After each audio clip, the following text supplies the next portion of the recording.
استقلال باكستان والهند، عرضونا الكشافة الإسلامية. مشينا نحضروا، نزلوا العلم الإنجليزي وطلعوا العلم نتاع الهند ونتاع باكستان. مالا سي طارق الله يرحمه القائد العام نتاعنا يقول للرئيس نتاع العالم كله كولونيل ويلسون هذا انجليزي، قالوا نحبوا تعترفوا بينا احنا الكشافة الإسلامية الجزائرية. قالوا كلمة زعزتنا، قالوا يلزم لكم علام وطني، يعني يلزم تكونوا دولة. خدمت فينا هذه، علاش احنا ماناش دولة؟ يعني هذه الحركة باختصار علمتنا الوطنية، علمتنا الدين، علمتنا التسامح، علمتنا الخدمة في سبيل الله، حركة عظيمة.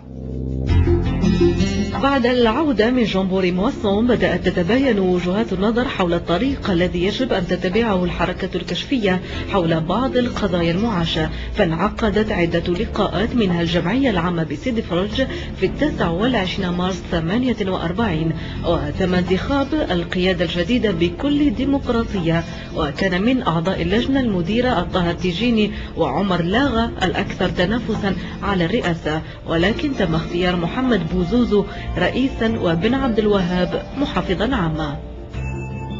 بعد الحرب العالمية الثانية للحركة الوطنية بدأت تهتم بالمنظمات الجماهيرية، ولهذا مناضلين يدخلوا في الكشافة الإسلامية بدأوا يعطوا روح وطنية استقلالية، ولهذا اهتمت أولا باش المناضلين يدخلوا في الكشافة، أسسوا مدارس، دخلوا في الرياضة، دخلوا في النقابات ديال التجار، وبدات روح وطنيه استقلاليه بدات تكون في داخل الكشافه. كانت في الواقع في الربعينيات وفي بدايه الخمسينيات هي الملجأ والملاذ الوحيد للشباب الجزائري الطموح الى الحريه والى الاستقلال. إذا وجد بغيته في تنظيم الكشافة الإسلامية الجزائرية.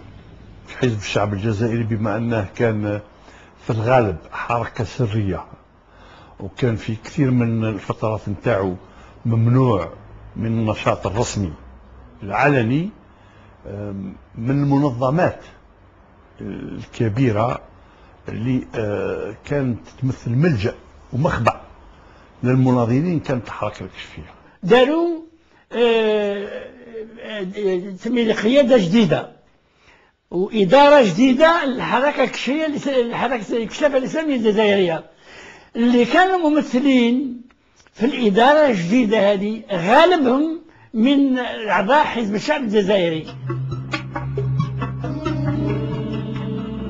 في ظل الظروف القاسية التي كان يمر بها المجتمع الجزائري، انضمت العناصر الكشفية إلى صفوف الحركة الوطنية ونشر مبادئها وترسيخ أفكارها في أوساط الشباب الجزائري، واتخاذ مقرات الكشافة الإسلامية كملاجئ للمناضلين السياسيين الذين تبحث عنهم الشرطة الاستعمارية.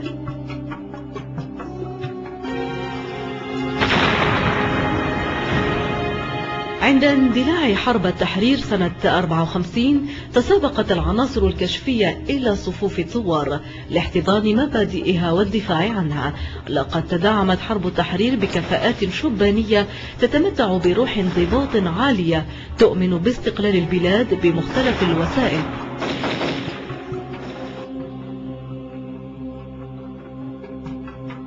لقد وجدت الثورة وقيادتها في الكشافة الإسلامية العناصر الواعية المدربة على العمل والنظام والمشبعة بالروح الوطنية عن فهم واقتناع لكل أبعاد الثورة التحررية. وجود الكشافة الإسلامية الجزائرية في ضمير الأمة آنذاك، لأن الكشافة فرضت نفسها في الساحة عند قيام الثورة التحريرية. عرفنا واطلعنا وعلمنا أن معظم قادة الثورة التحريرية كانوا قادة في الكشافة الإسلامية الجزائرية أو كانوا أعضاء في الكشافة الإسلامية الجزائرية حسب ظروف كل واحد منهم. إذا يبان الثورة التحريرية واصلت رسالتها لأنها كانت متشبعة بالوطنية، ووجدناها أيضا في صفوف المعركة وفي صفوف القتال أن هناك قادة عديدين ضباط في جيش التحرير قادة وحدات قتالية، أعضاء في الولايات، أعضاء في المناطق، أعضاء في النواحي وفي الأقسام، كانوا كلهم يعني منخرطين في الاكتشاف الإسلامية الجزائرية. 22 اللي فجروا الثورة الجزائرية واللي معروفين كعباقرة الثورة من قيادات كبيرة كالعربي بن مهيدي وديدوش مراد وباجي مختار وسويداني بوجمعة وغيرهم من أقطاب الحركة الوطنية والثورة التحريرية، كلهم أبناء يعني الحركة الكشفية. وأقدم رقم هنا 18/22، كلهم قيادات كشفية، وسهل عملهم الشبه عسكري وتدريبهم على تحرير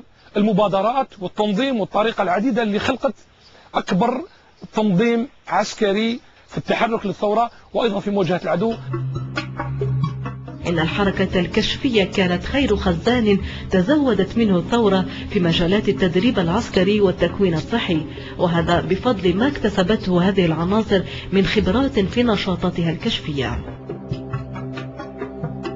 لقد ربت المدرسة الكشفية في نفوس عناصرها حب الوطن والتضحية من أجل الآخرين، وكان لهؤلاء الرجال دور فعال في تقوية الثورة واستمراريتها، فقد وجدت فيهم العناصر الواعية المدربة على العمل والنظام، المشبعة بالروح الوطنية عن فهم واقتناع، وأثبتوا جدارتهم في خدمة بلادهم بصدق وبإخلاص، مما أهلها لأن تتبوأ مناصب قيادية والاستشهاد في سبيل تحقيق ما يؤمنون به.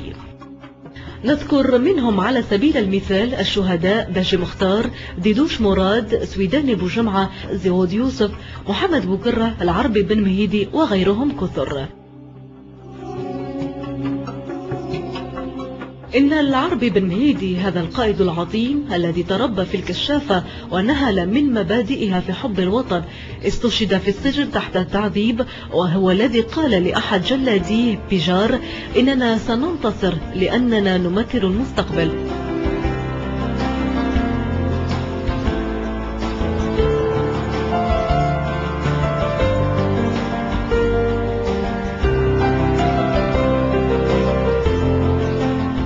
تصوري أن الحركة الكشفية عندها قوة كبيرة جدا في آلية التحرك الداخلي تاعها والخارجي في نفس الوقت. فكما نسميها نبذة الكشافة تقوم بدورتان في السنة، دورة حول نفسها، فهذه الدورة تعيش الحياة الكشفية كطقوس، مخيمات، لباس الكشفي، لغة داخلية يفهمها إلا الكشافون، وفي نفس الوقت قوتها في تفاعلها في نفس الدورة مع المجتمع حول الأولويات الكبرى للمجتمع، كخدمة المجتمع، كالعلاقات الخارجية، كصورة الجزائر، كالدفاع عن السياسة تاع البلد في الداخل وفي الخارج. وهذا يؤهل الكشافة أنها تكون دائما قوية بمنهجها وطريقتها، وقوية بانتمائها لبلدها، وقوية بإنتاجها لهذا النفع اللي يستفاد منه الشباب ويستفاد منه الطفولة، وأيضا ترجمته في صورة جميلة خارج البلد.